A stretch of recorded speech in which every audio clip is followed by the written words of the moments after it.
Graça e paz, pessoal, bom dia. Bom dia que o Galo já cantou, que bom ter você por aqui em mais um devocional.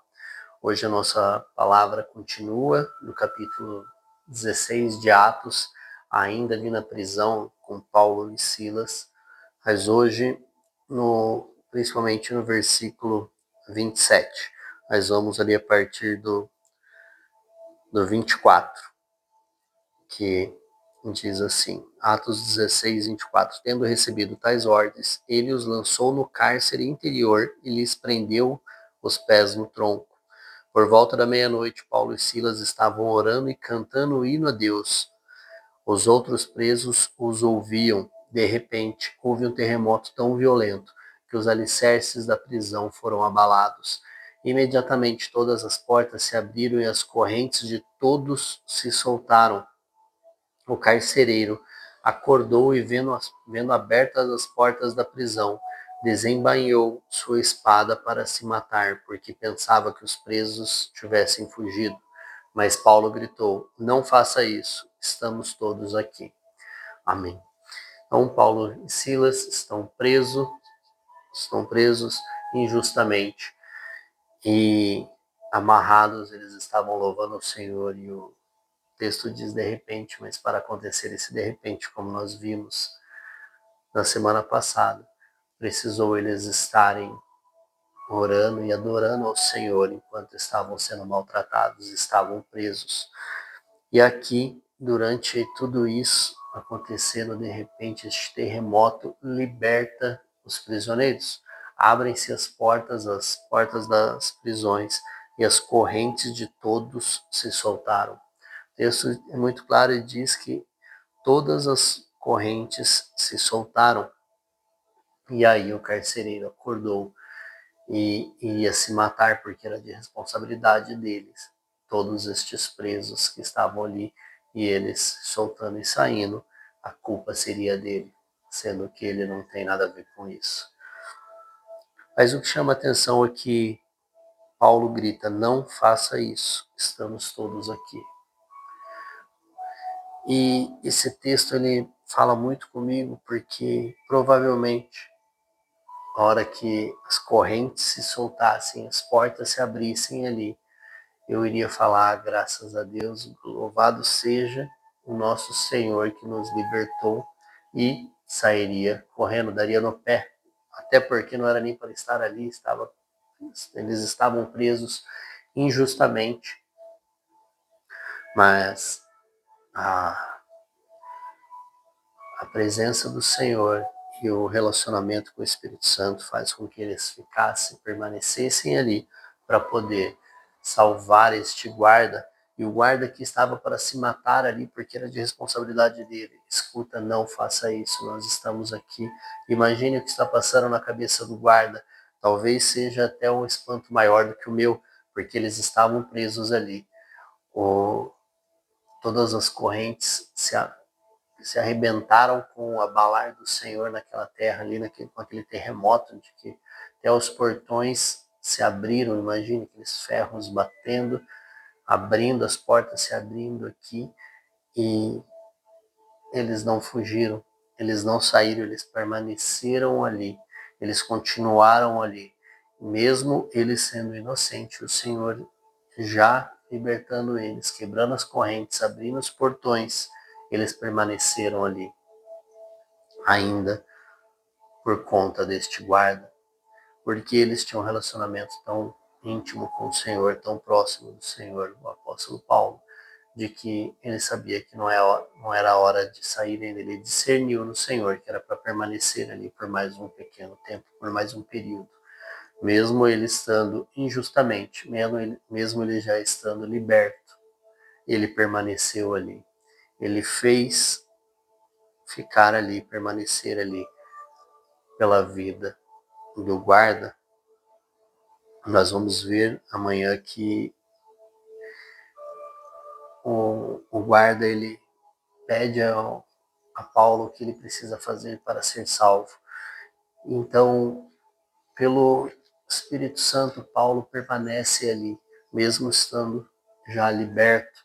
E muitas vezes nós estamos assim, nós estamos olhando as situações ao nosso redor, nós estamos vendo as pessoas ao nosso redor e nós estamos falando, isso não tem nada a ver comigo, eu não tenho nada a ver com isso, isso não é culpa minha, não era nem para eu estar aqui. E muitas vezes nós viramos as costas para essas situações e nós vamos embora, ao invés de perguntar ao Senhor o que nós estamos fazendo ali, o porquê nós estamos ali. Quantas vezes nós viramos as costas para pessoas em situação de rua, em pessoas nos pedindo algo.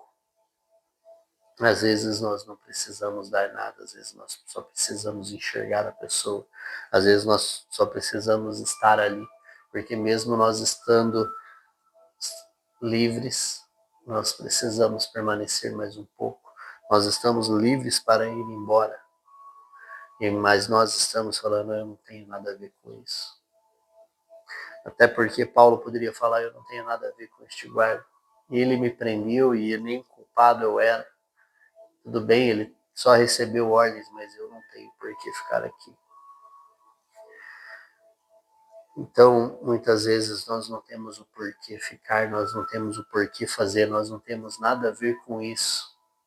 Mas nós podemos ser servos do Senhor, como nós dizemos que nós somos. Nós podemos sermos amigos de Deus, como nós desejamos ser, e fazer a vontade dele. Porque nós costumamos declarar que seja feita a vontade dele, aqui na terra, como já é no céu. Só que nós não perguntamos, muitas vezes não perguntamos para ele qual é a vontade dele. E para nós podermos fazermos a vontade dele, nós temos que perguntar a ele qual é a sua vontade, Senhor. Senhor, o que o Senhor deseja de mim nessa situação? O que o Senhor quer que eu faça aqui aonde eu estou, aonde o Senhor permitiu que eu estivesse, aonde o Senhor me plantou, aonde eu estou inserido, seja no trabalho, seja na escola, na faculdade, no meu lazer, na minha caminhada, na academia, seja lá onde eu estiver, Senhor, qual é a sua vontade? Senhor, por que eu estou aqui se nós declaramos que o Senhor é dono de tudo e sabe de todas as coisas, ele é onisciente, onipresente, ele já sabe o que nós falaremos antes mesmo de nós pensarmos, mas mesmo assim ele quer nos ouvir.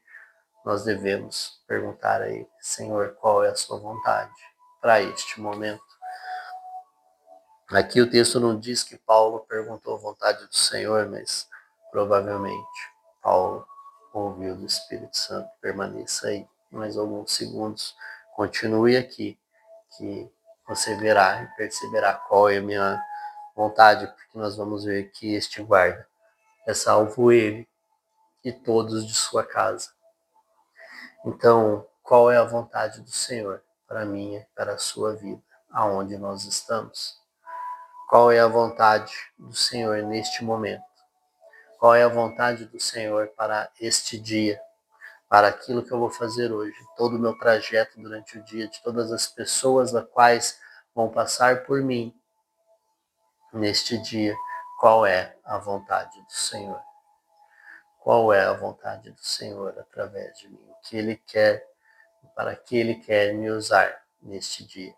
Amém? Então que nós possamos entender que mesmo os livres, nós temos um Senhor. Nós temos um Senhor do qual nós somos servos, do qual nós somos filhos, e nele nós somos livres, assim como Paulo já estava livre, porque o Senhor o libertou, e ele permaneceu ali para fazer a vontade do Pai. Amém? Que Deus te abençoe, que o Espírito Santo te conduza a este lugar de questionar ao Senhor com todo temor e todo amor para fazer a vontade dele e não questionar o Senhor. Por que está acontecendo isso, Senhor? Porque eu estou preso injustamente, eu estava servindo ao Senhor e agora estou aqui. Paulo não fez isso. Paulo cantava hinos e adorava o Senhor. Que Deus te abençoe. Um forte abraço, um grande beijo no seu coração e até amanhã.